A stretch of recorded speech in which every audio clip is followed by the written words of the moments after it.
just want to move on from the subject of products being complex to the current financial environment we're in and returns that investors are getting on products. We know that we're in a low interest rate environment, have been now for the best part of a decade. We know that bond yields are rock bottom. I think yields on government bonds are pretty much at the historic lows as well. And we know that the last 12 months at least have seen the equity market go up and down, but certainly just not go up continually. And it's down from where it was this time last year. Is there not a risk that seeing such poor returns, investors are going to start to dabble in products which they don't really understand at all in terms of risk and end up getting their fingers burnt? Sue? Well, yes. Yes, there is a risk, but in a way the bigger risk is that people buy houses. They think that I've heard so many people say my house is my pension, or they go to buy to let until the bank decides that there's a bit of a bubble. So they put all their assets in one basket, which is a house, without really realising the kind of risk of what they're doing and the fact that, they still have to live somewhere. And again, this is an issue we just haven't addressed. And yes, a few people will lose money on crowdfunding or whatever, but I think that it almost pales into insignificance compared to people using the housing market in effect to save for their future. Which is what's happening. Yeah. We've seen that in our research that since freedoms came in the first 12 months, as we approach the anniversary, a third of people who've withdrawn have reinvested, and 42% of that rather has been into property. So there is clearly and of course the government sort of incentivises it as well. And the Bank of England has concerns about property market and buy-to-let. Is that the case? Pockets of it, of which buy-to-let is a good example. Yes, I mean, I think Sue makes a good point that there is that natural temptation, a rational temptation actually. Look at the history of this thing, and the only way is up for the housing market. It is the safest game in town, and will remain as such as long as there's the supply side problem. There's things we can do at the bank and others can do, including the Treasury, to damp down demand a bit in particular pockets, but ultimately the solution to that problem lies on the supply side rather than constraining demand. Thus far, there's been relatively little of that less of that searching for yield, if you use that expression, than I'd have expected. I think part of the reason there is that people are still rather averse to taking on too much risk, including in the housing market, where transactions even now are only two-thirds of what they were in 2007. So there is, I mean, to Peter's point, the lion's share is still moving to cash rather than into other stuff. We're not seeing rampant risk-taking in the main by financial institutions or by customers. But the general point is that you'd want a stable of products that could suit people's higher risk needs beyond housing, I think is well made, and we aren't there yet. Yeah, we certainly see a lot of evidence for people investing in the housing market, and as Andy says, for some it's a very rational choice. I think house prices are up at 7 or 8% over the last year, and here in London that's going to be 15, 20% or so, and you just won't find those rates of return for your kind of average consumer anywhere else across the financial markets. Now, interest rates have been record lows for the past 7 or 8 years. And we're all wondering when Andy and his committee are going to... So is Andy. And so is Andy, a point well made. But I think it's not just the low rate, of course, it's the fact that we've now got a whole segment of society who have never experienced an interest rate rise. So they've kind of pegged 0.5% in. They know what their mortgage is going to be over the next couple of years, and depending on what sort of mortgage product they've got. And And when those rates do start to rise, and let's not make any forecasts on when they do, but we will obviously see people start to suffer if they have overextended themselves in purchasing property. And we're also slightly concerned actually about the rental market here as well. So if we do have a lot of buy-to-let landlords who, when interest rates go up, they're probably going to pass those increases on to their tenants, and we're going to see higher rents as well in a world where, as Sharon said earlier, lots of younger people who aren't on the property market themselves, they haven't got a house themselves, who are in private rented sector accommodation, will see their living standards squeezed further. So it's definitely a concern for all sorts of reasons. Sharon, what do you think?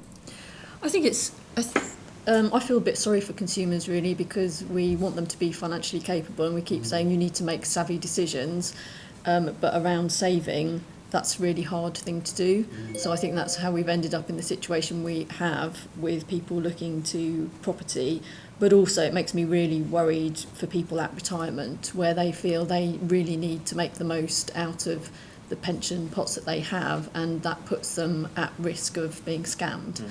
So Citizens Advice put out some research last week which shows really just how easy it is to be scammed, because it's really hard to tell the difference between a real offer and you think I need to make an intelligent decision, and I really need to get some high returns better than what's been offered, and that becomes, some of those scams then become very attractive, and it's not because people are stupid, and it's not because they're not financially capable. They are sometimes making these decisions because they're thinking that they're making a capable choice. And so, there is work being done with the Action for Fraud, and lots of really good advertising out there now about being careful and being mindful of scams that are happening. But, it comes back to the point that people can be as financially capable as they can possibly be, but they're still exposed in some way. So I think we just need to be really mindful of that, and that, the pressure to make sensible decisions can lead people to make unsensible choices, because there's people out there wanting to exploit the opportunities. Right. Well, I just agree with that. It does make people very vulnerable to scams, boiler room scams and so forth. It's also, of course, true that the industry has in the past produced, less so now, so-called structured products, which are products which have a high headline return, but it's only if the FTSE reach a certain level by a certain date. Otherwise, there are sort of conditions. Certainly in the past, some people have been seduced by the headline. Now, clearly, one of the regulators' job, and I think the FCA is on top of this actually, is to make sure that people aren't misled. But certainly, there is a temptation if people see a product advertised with a high headline rate, even though that headline rate is actually contingent on all sorts of economic variables for people to understand. For the same reasons as really Sharon has said, people can be tempted, but clearly it's for the regulator really to make sure people are not misled in that way, and I think as it happens the FCA is pretty much on top of that. I suppose the other thing just to say is it's not just individuals, because we've had the issue about local councils and LOBOs recently, where being potentially missold some of those products. I can't remember what LOBO stands for. Loan. Thank you, Martin. So it's not just individuals who are, who necessarily make poor decisions for good reasons. I just want to finish now with one last question. If you were asked to give one piece of financial advice to the public, your best financial tip when it comes to looking after your personal finances, what would it be? Peter, start with you. Take the puffing courses. What else did you expect? Study our trilogy of courses. Brian. So I'm tempted to say it might not be responsible to give them only one tip, but it would have to be very curious and inquiring anytime you're of anyone who can help you, including advisors. At any time that you're contemplating a financial transaction, be alert and aware to the fact that you may need advice and help at particular points in time. Okay. Yeah, I ask questions really, and ask at least two different people the same question. Maybe 3 different people actually. You're asking 6, so one thing that I found fascinating actually was keeping a diary of my incomings and outgoings for a month and writing everything down, and totting various things up at the end of the month, just to get a better understanding in this world of direct debits and paying contactless of where actually my money is coming from, and arguably more importantly where it's going to. Gives you a really good understanding of your own personal budget.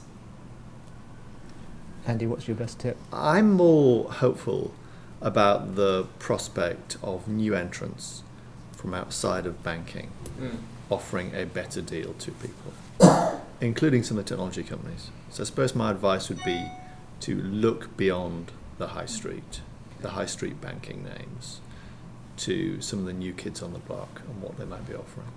Okay, that's interesting. Sharon? It's difficult being the last one. I would say don't be afraid to ask questions, and don't let anybody think you're stupid to ask them, because you're probably asking a very sensible question. I think my tip would be to reflecting on what people have said and posted when they studied our 2 courses to date. We had trilogy in the course of the next few weeks. Just consider your behavioural features. What do you think you're doing which is impairing your ability to make sound financial decisions? Reflect on your inertia and deal with it. Difficult, but it's one which has been identified by so many people who've studied our courses. Thank you very much. That concludes our discussion, and thank you for your contributions and thought-provoking observations. So we look forward to the launch of Managing My Financial Journey on Monday the 25th of April on Future Learn at 7 o'clock in the morning. And also look out too for our next presentations of Managing My Money, which will start on the 6th of June, and Managing My Investments, which will start on the 22nd of August. And 3 free courses that are doing quite a bit to develop public financial capability in the UK. Thank you, everybody.